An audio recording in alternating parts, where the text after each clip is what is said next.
Alam niyo, tulad ng kwento na aking pong binigay sa inyo as introduction, marami po sa atin, mga kapatid, na para po dyan, no, we spend so much time being very anxious, ano po, na para bagang ang inaabangan natin yung pangit na mangyayari. Di ba? Amen? Para bagang we always think of the negative side rather than thinking about the positive. Ganyan po. So, ibig sabihin, we always worry. Na pag nag-worry tayo, ang pananampalataya natin bumababa. Amen? Think ko po, na every time we worry, yung faith po natin, bumababa ang level niya. Ganyan ang nangyayari po. At syempre, pag bumaba ang iyong faith, wala ka nang maibibigay. Na lakas o harapin ang mga darating pang pagsubok. Wow. So, dito si Solomon, nakikita rin po natin, ilang parte ng Psalm, sinulat ni Solomon, mga kapatid. Gusto ko pong buksan nyo. Dito nga po, sa 127, verses 1 and 2.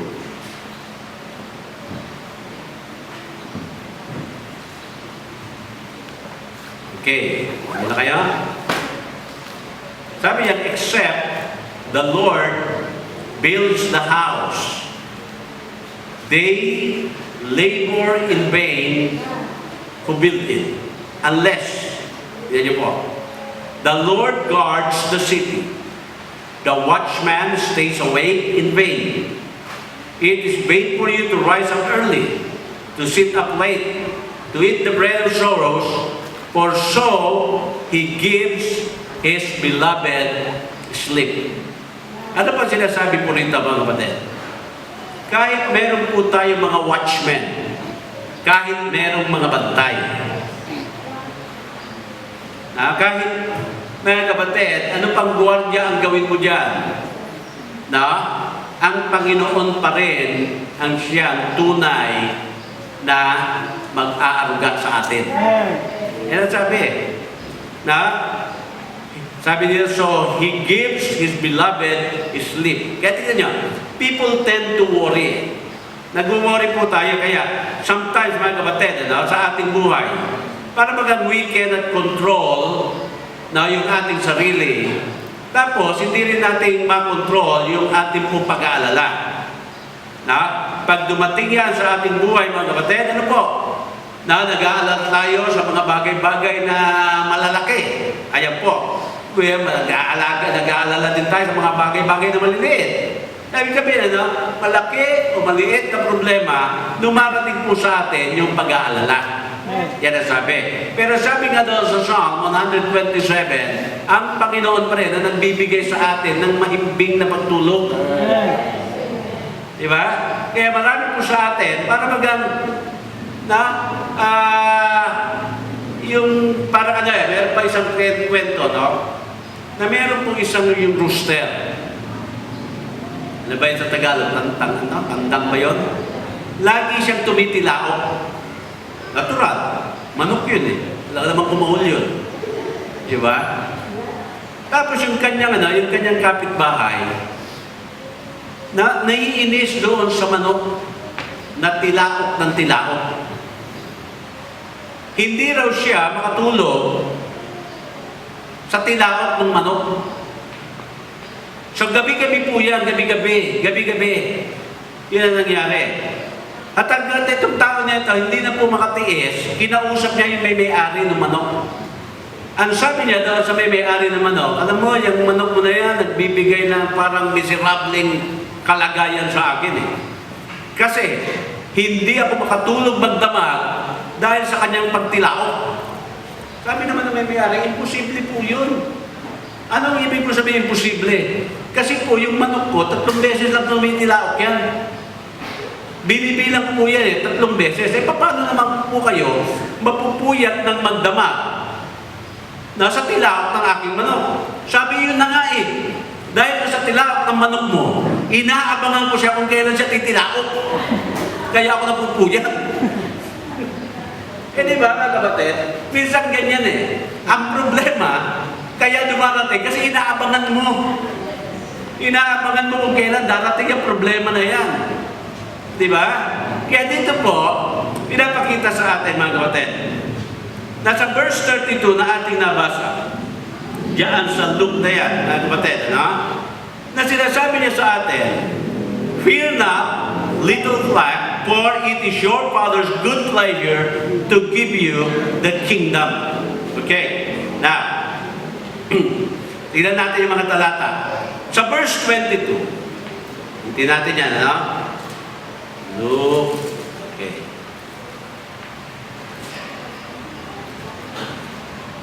Tignan mo na po natin sa verse 22 hanggang 24. And he said unto his disciples, o yung mga precious na tao, na, therefore I say unto you, take no thought for your life, what you shall eat, neither for the body what you shall put on.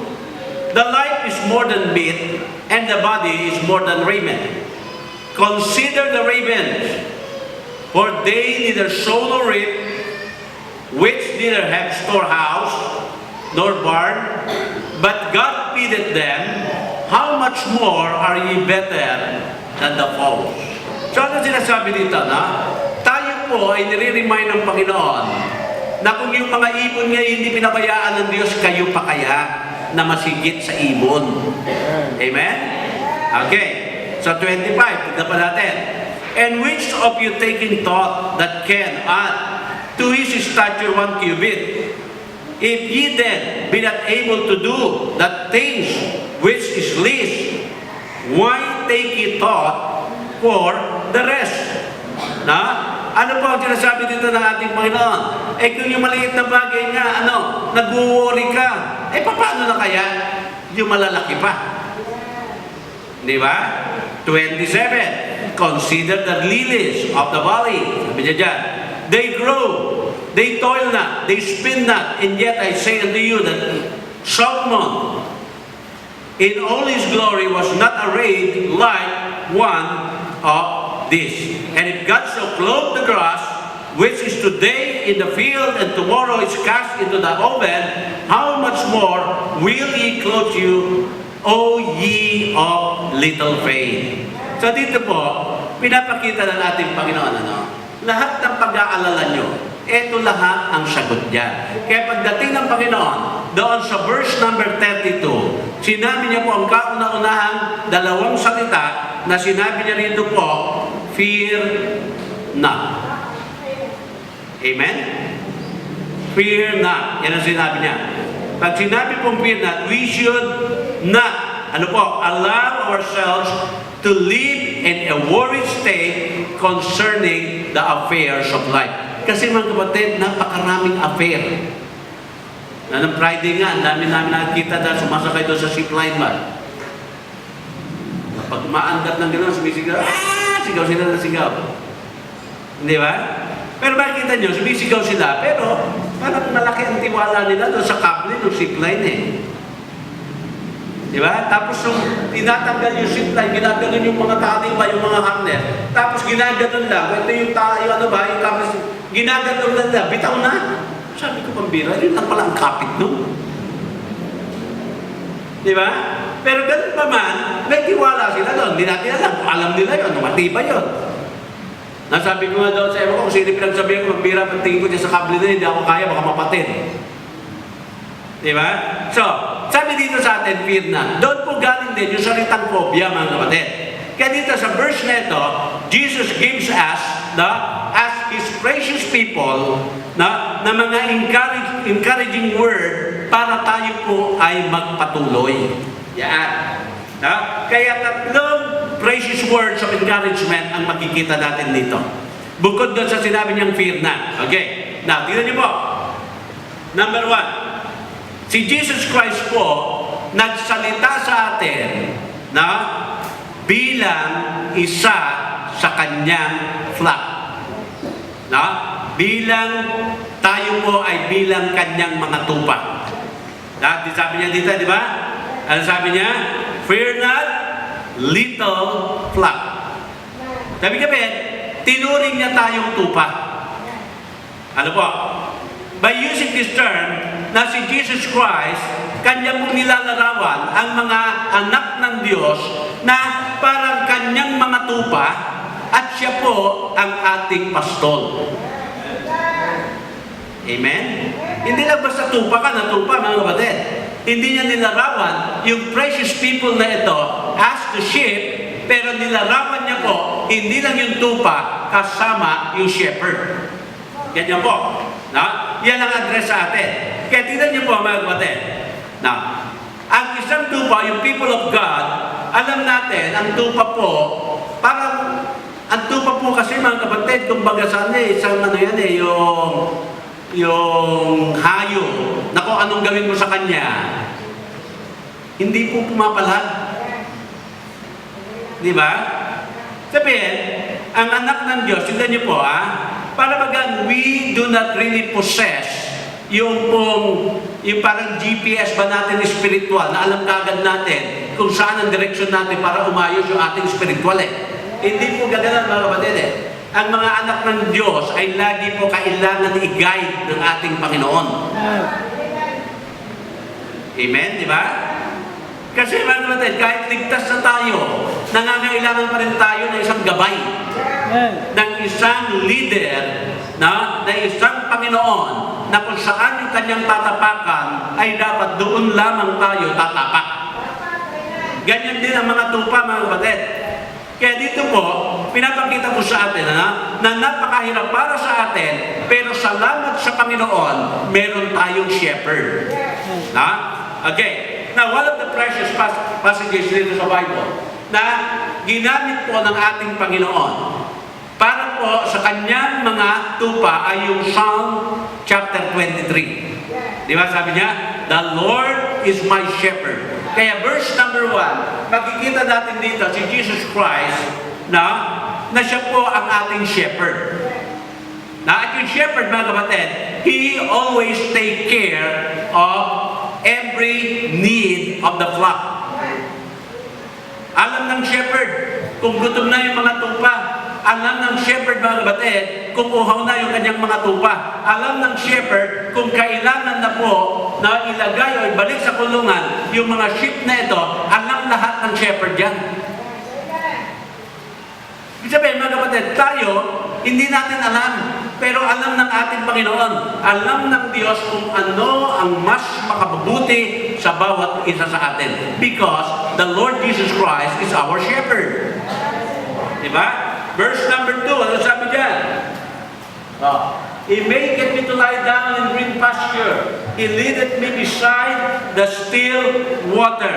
Sabi, He allows His sheep to find rest and contentment. At tingnan niyo po, mga kapatid.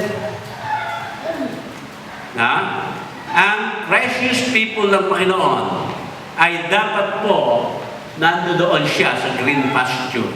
Ibig sabihin, pinagpapala ng Diyos. Amen? Pag ikaw ay anak ng Diyos at hindi ka nakakaranas ng pagpapala, ang tanong ay bakit? Amen? Bakit hindi kami nagpapala? Baka merong problema sa iyong buhay. Merong problema na nagiging hadlang para ikay pagpalain. Kasi sabi niya dito, He maketh me to lie down in green pasture. He leadeth me beside the still water. Alam niyo po, damo at tubig ang pinakamahalaga sa tupa. Pagkain at inumin. Ibig sabihin, pag ang isang tupa mayroong pagkain at inumin, yaan na po lahat ang kanyang kakailanganin. Ibig sabihin, it speaks about yung ating po material blessing. Amen? Okay. He allows the sheep to find rest and contentment. He allows the sheep to be refreshed. Diba? Siyempre, bukod sa pag-inom ng tubig, nalala niyo araw, no? Ng araw ng uso pa mga kalabaw. Uso pa ba kalabaw ngayon? Bira na kayo makakita ng kalabaw, no? Kilala niyo pa ba yung kalabaw? Kasi nung last week, nagtuturo ako sa Bible School sa Maliwag eh.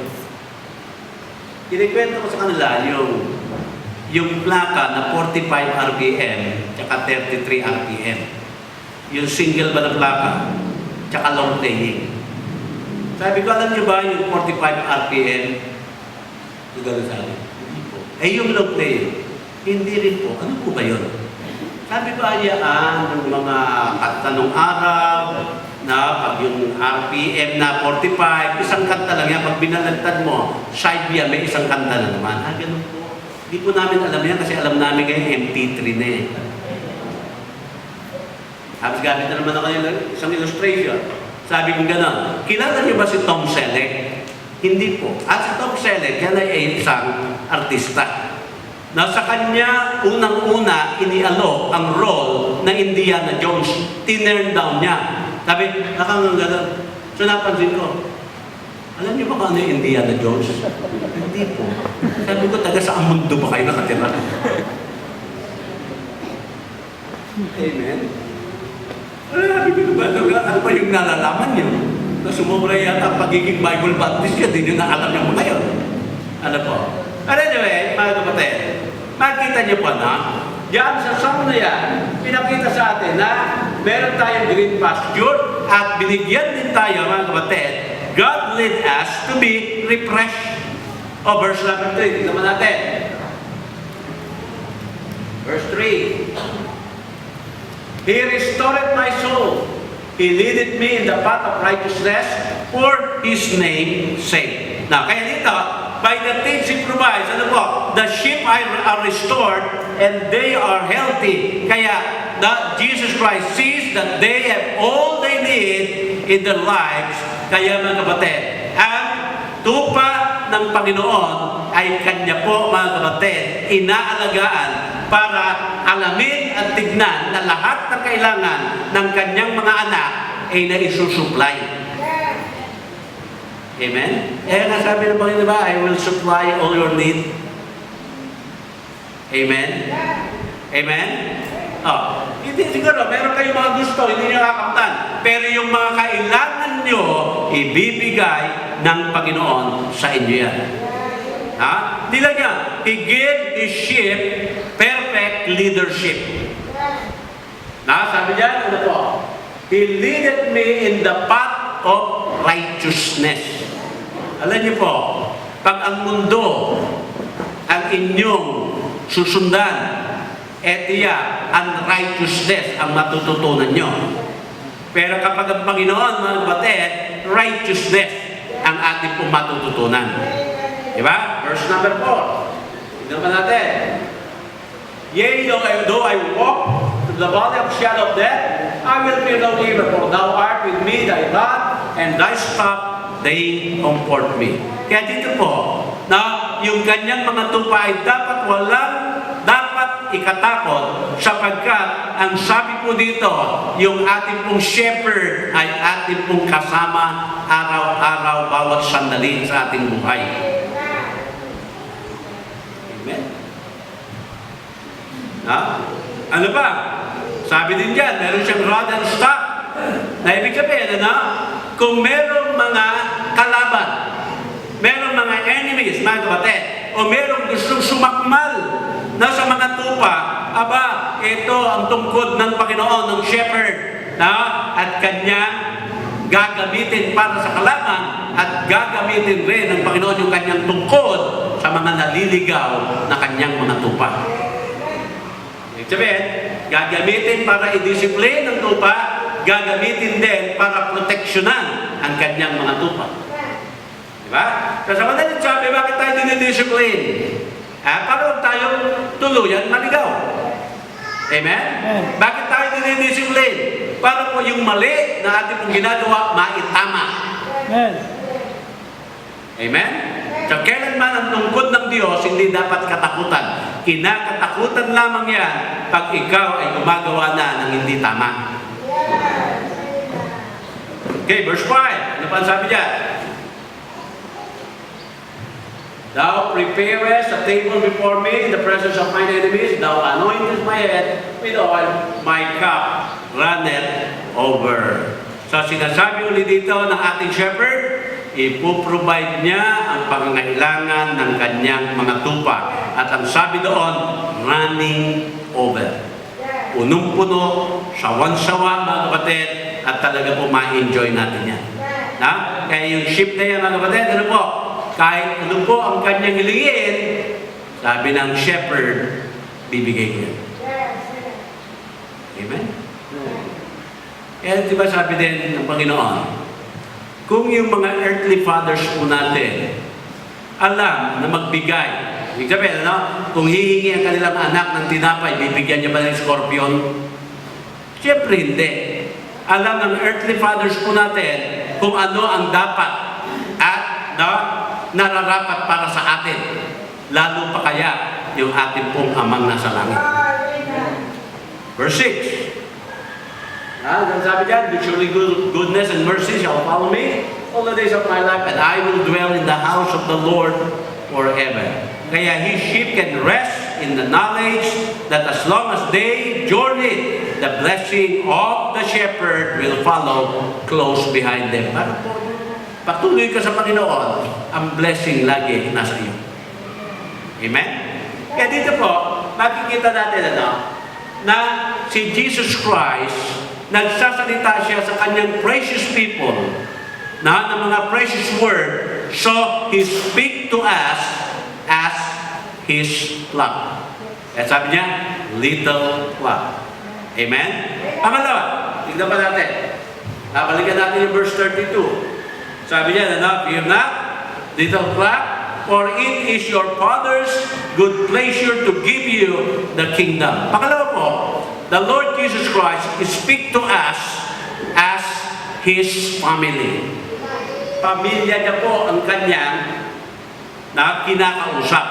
Kaya dito mga kapatid, the use of the word Father tells us that we are more than His sheep. Ano po?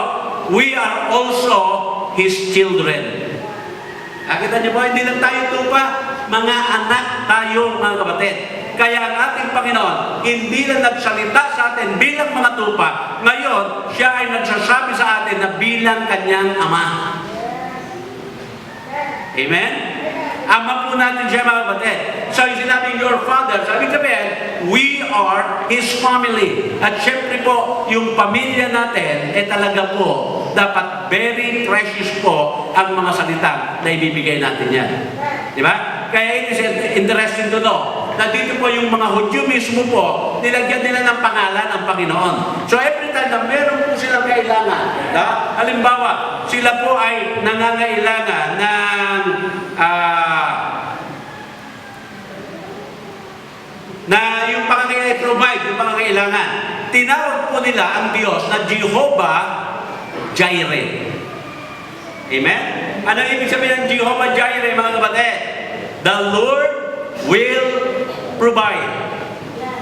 So, ibig sabihin, ang aming Ama will provide. Okay. Pag sila naman, medyo po parang yung naguguluhan ng pag-iisip na ang kapayapaan ay para bagang wala sa kanila.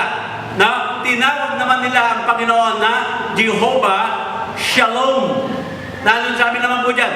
The Lord our peace. Amen? Oh. Ano pa po? Sa mga time naman sila na parang nakakaramdam sila ng pagkatakot dahil nakakaramdam sila na sila ay nag-iisa. Tinawag naman nila ang Diyos na Jehovah Shammah. Ano po ang ibig sabihin? The Lord is there. Amen? Sa ibig sabihin, hindi ka nag-iisa. Kasama mo si Lord na Shammah. Kasama siya lagi. Amen? Yun yung kanyang Hebrew word The Lord Shammah. The Lord is there. Okay. Now, pag tayo naman nangangailangan ng leadership, dyan po sa Psalm 23 verse 1, the Lord is our shepherd. Yan naman po tinawag nila na Jehovah Rohi. Sabihin, the Lord our shepherd. Pag kailangan naman po natin ng kagalingan sa mga may karamdaman, tinawag po ang ating Panginoon, the Lord or Jehovah Rapha. Sabihin, the Lord our healer. Sabihin, mga mga kapatid, tingnan niyo po. Hindi lamang siya nagsalita sa atin bilang kanyang mga tupa, at hindi lamang niya tayo tinuturing na tupa, tinuring niya po tayo na pamilya. Amen? Sa Luke chapter 11, verse number 1 to 4, natin.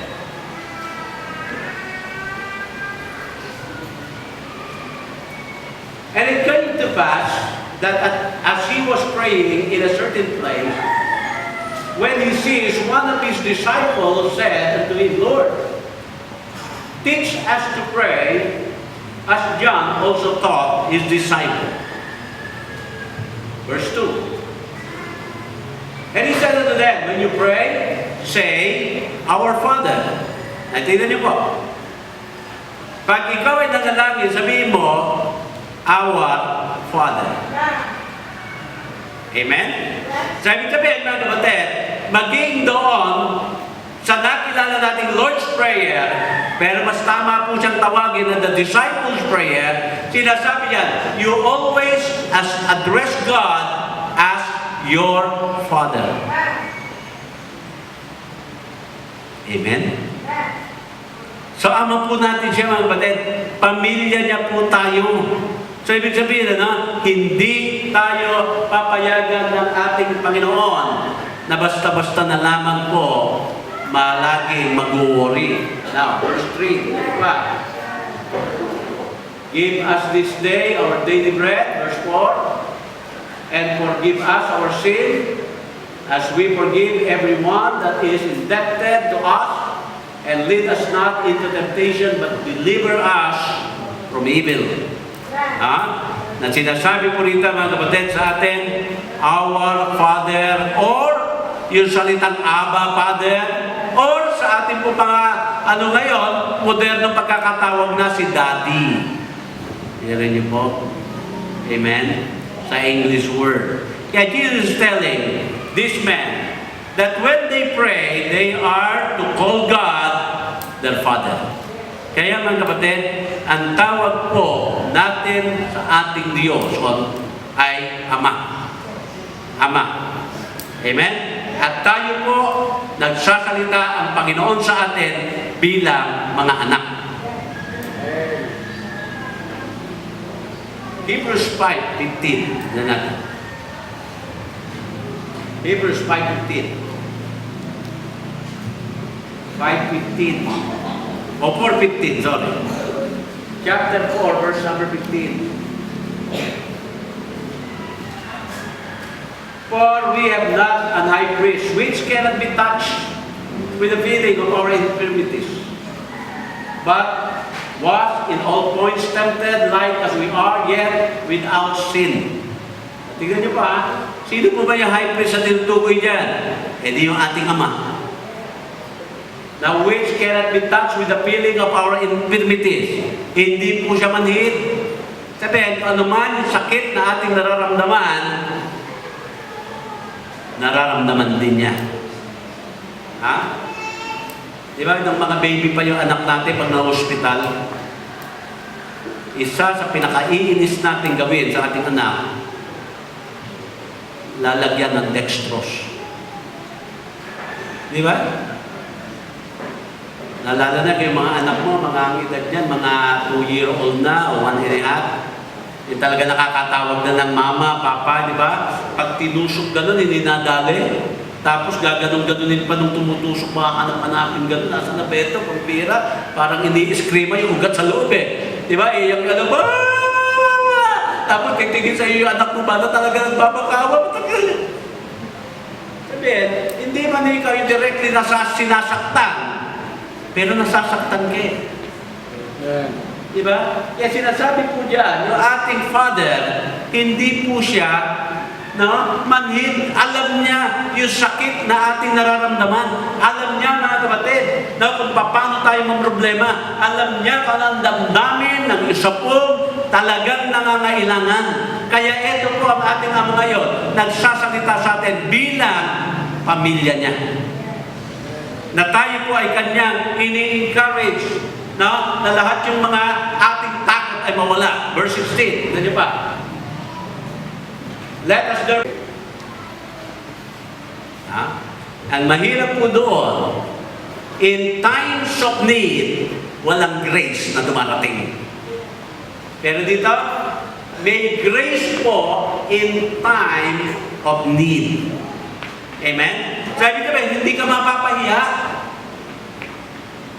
Sabi na naman sa atin, kayo ay mga precious sa akin, kaya itong mga precious encouragement para sa inyo, para kayo ay magpatuloy.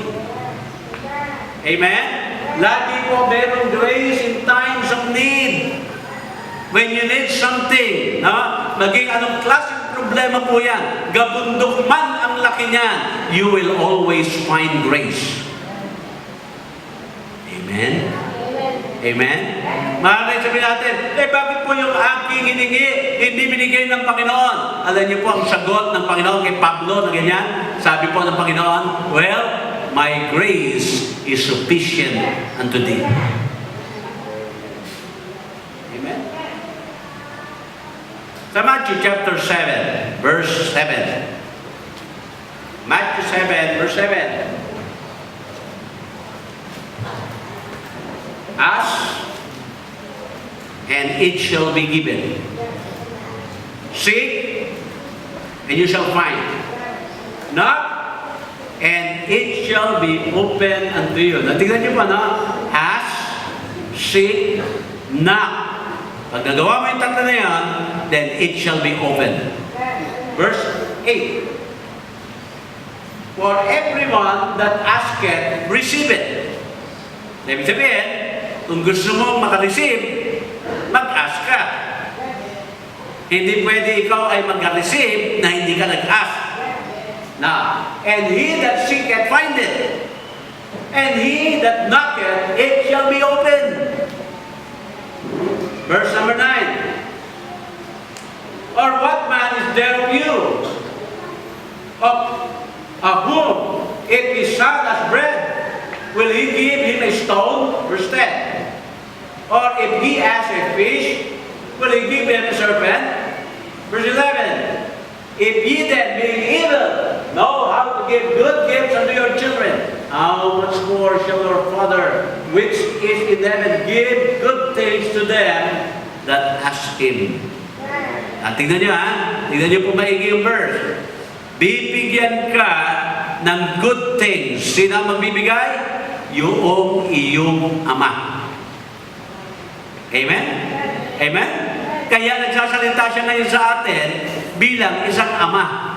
Pero bibigyan niya lamang tayo kung tayo ay hihingi. Di ba kasi gusto bigay na hindi humihingi? Pwede ba yun? Di ba? Mamaya bigyan ka na hindi mo hinihingi, ayaw mo naman pala ibigay sa iyo. Magre-reklamo ka ngayon.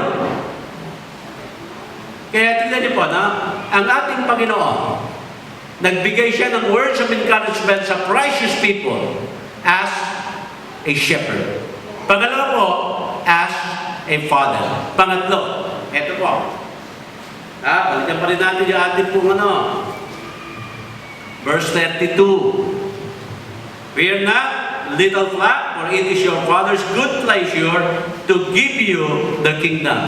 So dito po, He not only speaks to us as the shepherd, hindi lamang po shepherd, but as a father, He speaks to us. Pangatlo po, as His favorite.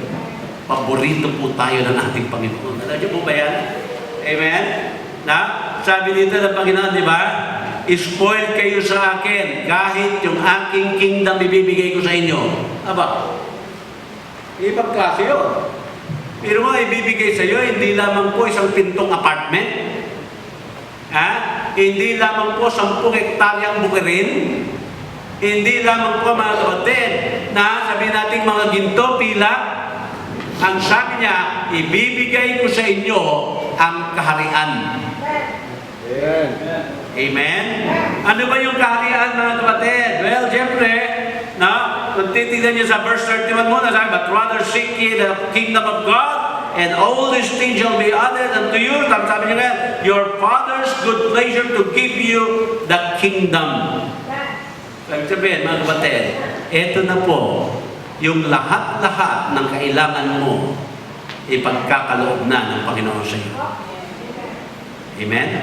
Kaya the simplest na term po dito, nang ibig sabihin, if I want God to meet my needs, then I need to put Him first in my life and attend to all the ministry po na kung saan niya ako tinawag.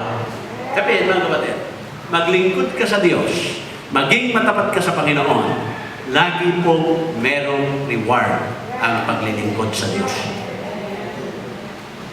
Amen? Amen? Kaya huwag na huwag niyong isipin, sayang na sayang ang oras niyo na naglilingkod sa Diyos. Wala pong sayang. Segundo, minuto, araw, linggo, buwan, taon na paglilingkod mo sa Panginoon. Lahat po yan ay nakarecord sa ating Panginoon. Nasa Book of Chronicles niya po yan, mga kapatid. Nakatala lahat na ikaw ay naglingkod sa Kanya at ikaw ay Kanyang pagpapalain. Sabi niya, it is our Father's good pleasure to give you the kingdom. Yan sabi.